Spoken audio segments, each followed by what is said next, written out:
Are you a fan of melees, but you just feel like you aren't doing any damage against enemies? Well, don't stress, I will be going over how you can do insane amounts of damage with melees in Warframe. There are many different types with stances, movement sets, and many different ways to build melees in this game. So in this video, I'll be going over everything melee and how to actually mod melees as well as explain their mechanics. Now, I know there are many melee fans out there. I will disclaim this now that there are so many combinations to build a melee weapon, so I will be giving a few examples that work.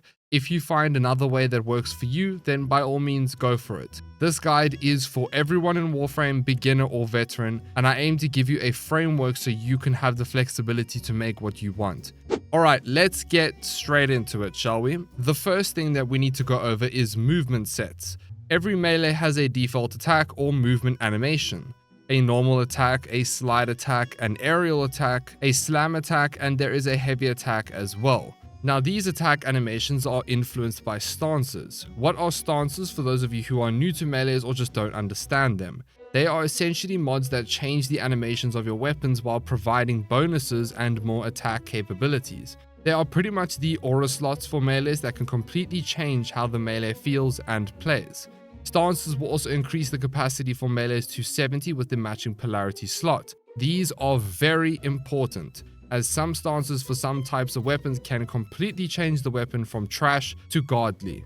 Stances will also allow you to do melee combos. These melee combos will also enhance the melee weapon's attacks with special effects or force status effects as you perform them. For example, let's look at Reaping Spiral for scythes. The neutral attack combo, which is just meleeing without moving forward, your first attack will lift the enemy, your second will apply a slash proc, and your third will knock the enemy down. Stances will also allow you to do a forward attack, which is meleeing forward with a different melee combo to the neutral attack. Each stance will change the animations for all the different attack types and will also give you a damage multiplier for each type of attack. Hence why melees are generally very strong when built correctly with the right stance. I am of course not going to go over every animation and all the different effects, as there are 57 different stances in Warframe. If you want to learn more, check out each stance on the wiki that you are interested in and look at the effects that it gives and so on. But the main thing you need to know is what the stances do and why they are so powerful. They can completely change the melee and allow you to do a lot more damage as well. So keep this in mind. Alright, with stances out of the way, there is one more thing we have to go over that is incredibly important when it comes to melee and how you would go about modding for a melee weapon. And that is combo multiplier. When you use a melee in Warframe and start attacking enemies, every hit will start building up your combo multiplier. You can see this number build up in the bottom right of your screen. When you heavy attack, you will consume the amount of combo you have built up. If you build up 12x combo, which is the max combo, your heavy attacks will do 12 times damage. This is very important because many melee builds are built for heavy attacks and stacking up combo, and there are also other mods that are affected by melee combo counter like Weeping Wounds and Blood Rush, which scale with the amount of combo you have built up. So keep this in mind. But first, a word from our sponsor. With Christmas around the corner, Raid is bringing your little Christmas wishes straight to you, with a chance to win amazing prizes with a special mini-game event as well as a bunch of free items and champions. You will only have 24 hours to play the event after downloading Raid, and you have to click my link to play it right now. There is no better time to play Raid as there are so many free gifts just being handed out everywhere. A free monkey King, that's correct, the legendary Wukong. Use code Monkey King to claim him. This code is only available for a limited time, so get to it. Not only that, you can stand a chance to win $5,000 worth of gaming consoles, smartphones, Amazon gift cards, and even more in-game loot. Simply download Raid using my link or scan the QR code, head on over to this link on the screen, enter your Raid ID, and start throwing snowballs. You will only have 24 hours to play the event after downloading Raid. Raid is also offering 2 free epic heroes for a limited time, Vergus and Rector Draft. Vergus is the perfect support for your team that has the ability to protect your allies with healing and a speed buff. Rector Draft is also an amazing support champion that also heals, buffs, and revives your allies. Join Raid and fight with over 4 million users on mobile, PC, and Mac. So what are you waiting for? Click the link in the description to get access to all of these juicy rewards and free loot. Once you are in and crushing everything, come find me under the name Floman Was Taken and join my clan, The Unprepared, and we will be legendary together. It's Christmas time with Raid, and you don't want to miss all of these free stuff, so I will see you all on the battlefield. Now let's talk about modding a melee as a beginner. There are many different types of melees: swords, nakanas, claws, daggers, scythes, and so on. You pick whichever one you like and you think looks cool. But I will say the majority of melees are mainly slash based and impact based for the most part. There are a few exceptions and a bunch with innate elements and some with unique traits and capabilities. So for this video, we're going to be focusing on how to mod melees for slash, and then we will discuss the others later.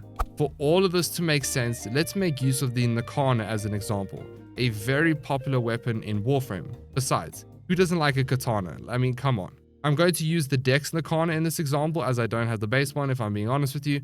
Now, Nakanas generally do sick damage in Warframe with their slash damage. If you look at the Dex Nakana stats, it's got very good crit chance and crit damage of 24% and 2.6 times respectively, as well as 18% status chance and of course impact, puncture and slash, with slash being very high in the weightings.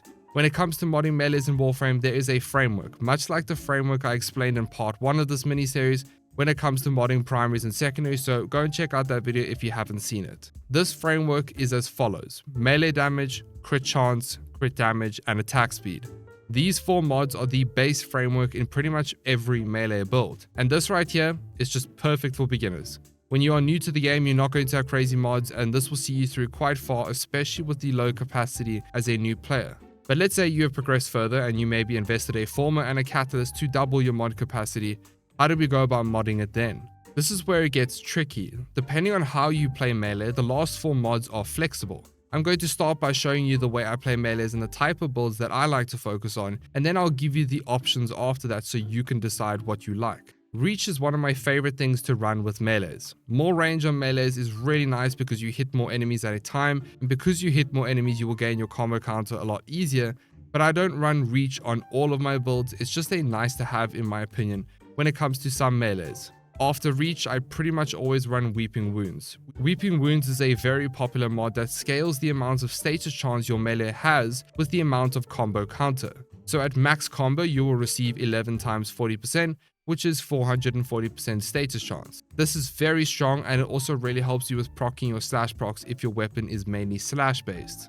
This leaves us with 2 mod slots open. I personally would go for a Bane to drastically increase your bleed ticks, as Bane's triple dip on damage over time effects. And for the last mod, I would go for Melee Elementalist. If your weapon is slash based, making use of a Bane and Elementalist together will juice those procs up significantly. With this template right here, you are focusing on building just for slash and purely juicing that damage over time. This framework can be used all the way to Steelpath and is my main way of building slash based melees. But this is not to say that this is the only way to build a slash based weapon like this. If you wanted to, you could drop reach and go something like Gladiator Might, or you can mod for viral to pair with your slash procs. So you can add cold and toxin by dropping reach and maybe dropping elementalist. These few options in the main framework I explained is the best way when it comes to modding for slash weapons, but again, you can play around. You can play around to what you like. You find what works for you. Now, what happens if your weapon is, let's say, an impact melee that specializes in slam builds? Now, I will say beforehand that I'm not the biggest fan, or I haven't really dabbled in slam builds, so I may get this wrong. If I do, please by all means you can correct me in the comments below.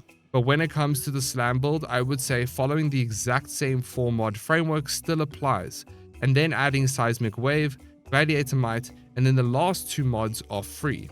As a beginner, again, it comes down to what you have available to fill in the last 2 slots to what you would like. It could be extra combo gain, so you can build up your combo faster to allow you to heavy slam attack to scale your damage, or it can be reach to hit more enemies. This is where you can play around once again and see what works for you. One more thing when it comes to slam builds, if you manage to farm one, you can make use of the Nero mod set on your Warframe to increase your slam attack damage even further.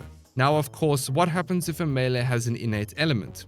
Well, once again, we are still stuck with the exact same framework, but instead you just build around said element. I don't need to repeat myself here, it does vary depending on the element, but it's pretty much all the same. However, I will say pay close attention to electricity, which we're going to go over in a moment, why electricity is so broken with melees. Okay, so we have gone over a slash type build, we have gone over a slam, and briefly touched on what happens if a melee has an innate element. But what about a heavy attack playstyle? Well, the heavy attack playstyle is quite popular amongst the community. It ties directly into combo counter, which I explained earlier. The higher your combo, the more damage your heavy attacks do. And well, heavy attacks can do some insane damage numbers with melee. When built correctly, it could be a really fun playstyle, especially when paired with Tennokai, which we will go over in a second. But the way we would go about modding for a heavy attack playstyle is as follows. We still use the main framework of the 4 main mods, then we make use of Killing Blow. If your weapon does slash damage and such, you can use Melee Elementalist. If you are on the star chart, you're not going to have access to Tennokai until later, so you can, as a flexible slot, either run Corrupt Charge or the Quickening to build up combo easier. This is up to you. And the last slot can be anything you want, Gladiator Might, Weeping Wounds, or Reach, whichever one tickles your fancy. This is how to mod for a heavy attack playstyle in the star chart. When you begin to progress and move towards the star chart, you will gain access to the Whispers in the Walls content, which is where we will start farming Tennokai mods. Now, what is Tennokai? Tennokai will allow you to perform a heavy attack or heavy slam with increased wind-up speed that does not consume your combo counter, which makes heavy attack builds even better and pretty much a go-to option, because it effectively allows you to build up your combo and heavy attack when it procs at 12x combo stacks without any consequence. Now you will know when Tennokai procs when you get the white flashing sword in the middle of your screen, and you will have a 2-second window to heavy attack while this is active to use Tennokai. It is important to know that mods that increase your heavy attack wind-up speed do not affect Tennokai, although you can realistically still make use of Killing Blow and such, but this is all up to you. Now all of these examples here are simple guidelines and frameworks to build melees as someone who is new to the game and is in the star chart. For all of my melee builds, I use Tennokai. It's pretty much a go-to and a good addition, although you will need to invest some more Forma for you to fit it in. I personally like Dreamer's Wrath or Discipline's Merit. Now this is the simple part of melee modding. When we move into Steelpath now for later game players, this is where it becomes a little complex. But before we go further, if I could ask that you could hit that like button as it really helps me out. Thank you so much, my good Tenno. Now this is the simple part of melee modding. When we move into Steelpath for later game players, this is where it becomes a little more complex. When it comes to modding a slash-based weapon in Steelpath, it's still the same framework, but we will make use of the new galvanized mods. I personally really like Galvanized Reflex. This allows you to get a comfortable 5x base combo at all times. Adding Corrupt Charge gives you 6x base combo all the time. This is really nice for Incarnate-based weapons, but this is a personal preference and does not need to be on every build. If you are running Tennokai, technically this is somewhat useless to some degree. The other way is making use of the other 2 Galvanized mods, and I know some of you may disagree on this, but I personally find Galvanized Steel to be really good compared to running something like Sacrificial Steel. Yes, you get less crit chance, but you're getting free crit damage as well with 1 mod slot. But if you prefer Sacrificial Steel, then by all means go for that. Or if you really like red crits, go for Blood Rush. Unless you want the heavy attack wind-up speed for something like Glaives.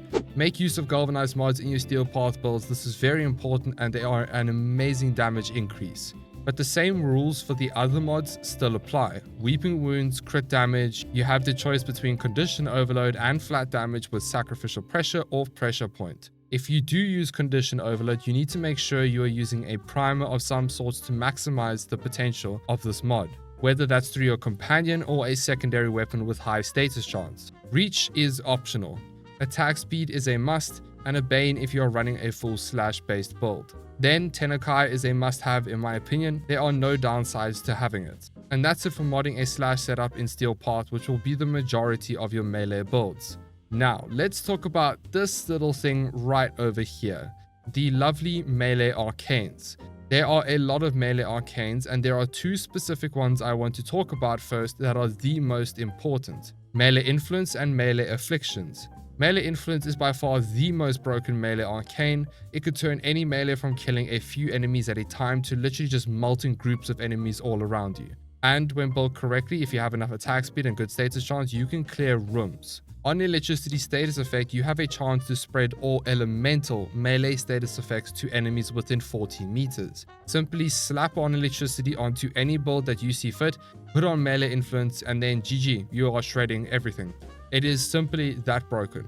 I do like running Weeping Wounds so Electricity procs more often, and you can also run a Bane to increase the damage as well as Melee Elementalist. If you don't like Banes, because I know that there are quite a few of you who don't like Banes, then by all means run something else in that slot. This is what a general melee influence setup would look like. The next melee arcane is Melee Afflictions. This one is reserved for melees that have stances that effectively knock or fling enemies around. Enemies affected by status effects gain 6 additional stacks when they are knocked down or flung by melee attacks. This is a very powerful arcane when you put it with the right weapon and stance, as you can literally just stack up a ton of slash procs or simply any element that you have modded for on your build. And not even that, even if you apply a bunch of status effects from, let's say, a primer, so you have 6 or 7 random status effects, when you proc melee afflictions, it will increase those stacks as well. So if your weapon is doing what is needed to proc the arcane, give it a try, you will not be disappointed. Now what about the other melee arcanes? I haven't really dabbled much in the other arcanes, so if you like another one or want to try it, then by all means play around, switch around your build to make that melee arcane work. And that covers the 2 main melee arcanes that I wanted to go over, as well as how to build a Steelpath slash based setup. In all honesty, you can mix and match to what you like, these are just my suggestions, and the way I like to play slash based melees. For a full slash build, I would recommend running afflictions since melee influence will not spread your slash procs to nearby enemies. Now when it comes to other build examples, I'm going to show templates to not drag this video out any longer, as I've pretty much gone over the framework already. And if you are in Steelpath, you will have a basic understanding of the fundamentals, but just to cut some time and make it easier, I'm just going to give you examples. So here we go. This is a Steelpath slam build, a melee influence build, which I've just shown, a viral melee influence build, a melee afflictions build, and a heavy attack setup. As you can see, they are all somewhat similar, but with minor changes here and there depending on the arcane. They all follow the same base framework. I know, you're probably asking, but Flo, what about glaives?